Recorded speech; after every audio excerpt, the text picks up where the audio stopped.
Hello, 6th grade Bobcats. Mr. Flato here. Welcome back to what I hope will be an outstanding week for you here at the Helena Middle School. On today's Bob lesson, going to kind of continue the last 4 weeks. I've been talking about characteristics of respectful friendships, kind of giving y'all some guidance on what healthy friendship looks like and all these different characteristics. Now we're going to kind of put a new spin on this today. Today's Bob lesson is called Friendship Dartboard. And the main thing I'm going to talk about today is that you have different layers of friendship. You have your inner circle, which are the people that are the most trusted, that you have the closest, tightest relationship with. That takes a while to develop. You may have intermediate friendships where they're not your best friends, but they're still pretty good friends.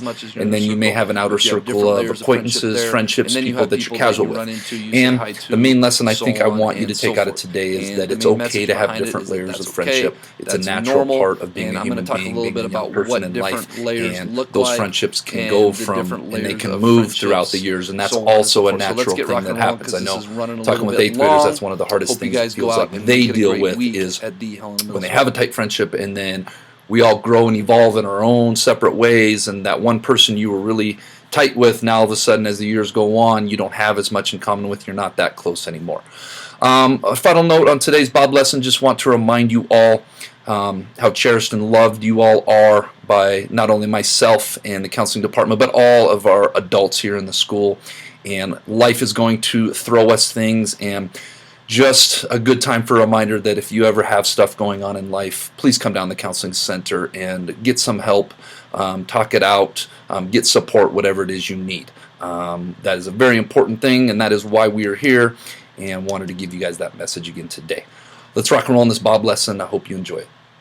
Before I get going on this Bob lesson, I want to go over a couple different parts of the dartboard for those of you that aren't familiar with darts or a dartboard. If you follow my cursor here, we have 3 different spots I'm going to be talking about today in terms of levels of friendship. We have the inner circle, which is here represented by the bullseye. We have the intermediate circle, which is represented here as you follow my cursor along and right in the middle. And then we have the outer circle, which is represented on the outside of the dartboard. All right, so now that we're all on the same page with the visual on the 3 different friendship circles, I'm first going to talk about the characteristics of the inner circle. Now, to review, the inner circle is the bullseye. And you'll notice something about the bullseye. Compared to the other circles, the bullseye is hands down the smallest. And it's like that for a reason. You can't have a whole lot of people in your inner circle. It's just not quite possible from a time and energy and effort perspective. You've heard me say my favorite quote before: would you rather have 100 pennies or 4 quarters? And the reason I say that is because I think when it comes to friendship, I think we're better off having 4 very great friends rather than 100 so-so friends. You'll notice you can't fit 100 pennies inside that little inner circle. But metaphorically, you can fit 4 quarters inside that inner circle. So, characteristics of the inner circle. Inner circle are people who you consider great or your best friends. Newsflash, folks, especially to some of our female students, because I see this more with female students than male students, you can have more than one best friend. I know best is a lot of times translated into singular, but you can have multiple best friends. I know if you ask me about my friendships, I probably have a half a dozen people that I consider like my best friends. Friendship isn't a prioritizing type thing. You can have multiple best friends. People who you confide in and share your innermost thoughts and feelings with. These are people in your inner circle. People who you have high levels of trust with. When I think about my inner circle, I think about if I was to leave my dog with somebody for the weekend, who would I 100% trust with the highest degree of certainty that they would keep her alive and keep her out of harm's way, make sure she has water, make sure she has food. Some of you that know me and have met my dog, maybe walking to school outside my parents' house, know how much I love my dog and know how important she is to me. So these are people in my inner circle. People who you put the most time and effort into. Even though the inner circle is the smallest, it requires the most energy, the most effort to keep those those inner circle friendships alive and possible. And finally, people whose friendships you value the most. These are people that you just naturally connect with, that you trust with, that you confide in, that you consider to be your best friends. All right, we talked about the inner circle. Now let's talk about the intermediate circle. Just to review real quick. The intermediate circle, if you're looking on your dartboard on the left, is the blue and green alternating circle that is the smaller of the two circles. It's not the bullseye, it's not the outer one, but it is the intermediate one. Now you're going to notice a couple things about it. You're going to notice that it is many times larger than the bullseye. And that is because you're going to have more friends in your intermediate circle than maybe you do in your inner circle. And you're also going to notice that it is not as big as your outer circle. And that's because you're going to have more select people in your intermediate circle than you do your outer circle. So let's talk about characteristics of the intermediate circle.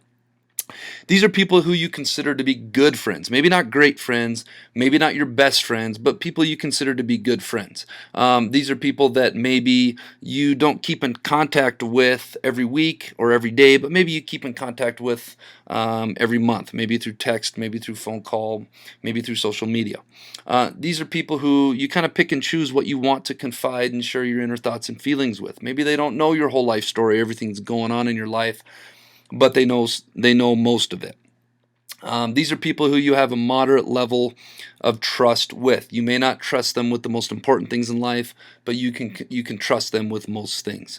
And obviously, these are people whose friendship you value.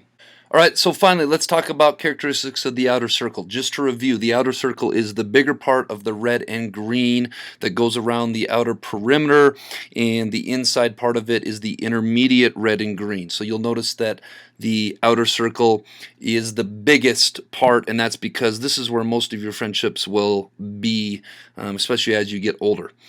These are people who you consider friends, not good friends, not great friends, but just people that you consider friends, people you're cool with, people that you get along with, people that you like to be around. These are people who you don't necessarily confide and share your inner thoughts and feelings with, that they don't get to know. They don't have the privilege of getting to know everything about you. These are people who you like, but don't maybe put the highest amounts of time or effort into.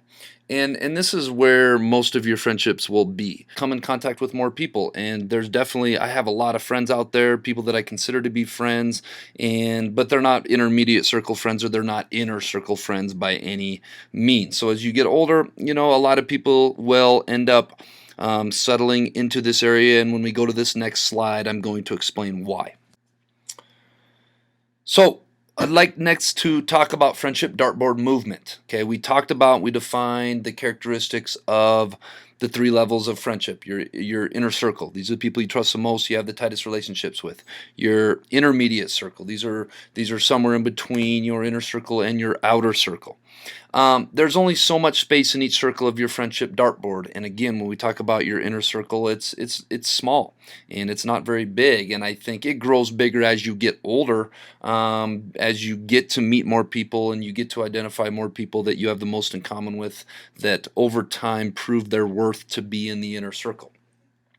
You only have so much time and energy to give in friendships. You can't have 15, 20, 25 best friends. It's physically impossible to put the energy and the time into making those friendships what they are. Again, good friendship needs time and energy and effort to put into those, and as human beings, we only have so much time every day to work on our friendships. The thing I want to talk about, and I talk about this with a lot of students in my office, is that movement from one circle to the next is fluid and it's constant, and you're constantly moving. I think if you were to ask me 20-some years ago when I was a student at HMS who was in my inner circle, I would say none of those people are in my inner circle today. Some are in my intermediate circle, some are in my outer circle, some aren't even in here, period.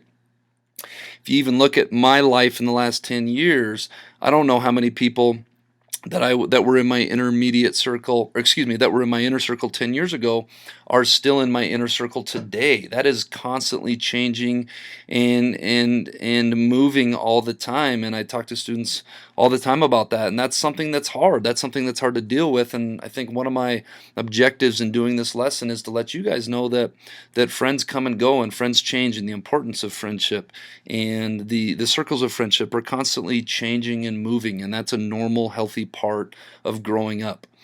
So I'm encouraging you guys to spend some time reflecting on who you have in your inner circle, who you have in your intermediate circle, who you have in your outer circle, and why do you consider them to be in that part, and whether they belong to be in that part. Maybe they need to be bumped up a circle. Maybe they need to be bumped out a circle. I don't know what that answer is. That's for each and every one of you to spend some time processing and figuring out.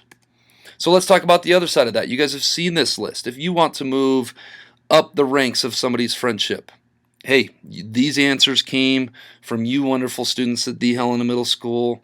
This came from you guys. This is what was important for you guys. If you want to become better friends with somebody, spend more time doing these 20 things. Conversely, if you're not spending a whole lot of time doing these 20 things, think about whether or not you should be.